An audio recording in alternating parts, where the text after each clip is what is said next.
Alam nyo, minsan, di man natin sabihin, pero naiisip din natin, di ba? Na nakakapagod din pala maging isang content creator, no? Na sa bawat araw-araw mong maghapon na sobrang busy ka at kung ano mang ginagawa mo, kailangan mo pa rin kunin yung cellphone mo.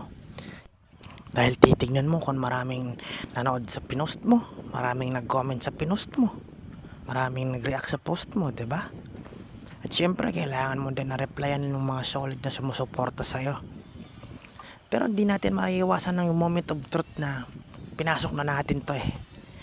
Yung mundo ng pagiging isang content creator. Na kahit minsan, hindi natin maiiwasan yung iba. May nasasabi at pinasasabi sa atin. Hindi mo natin sila nakikita, pero nararamdaman natin. Isipin na lang natin na nasimulan na natin to. Numpisahan na natin to, kaya tuloy na lang natin to. Ituloy lang natin ang ituloy. Para balang araw yung sinasabi mo na susuko ka na, makikita mo na lang na nakamit mo na pala yung pinapangarap mo.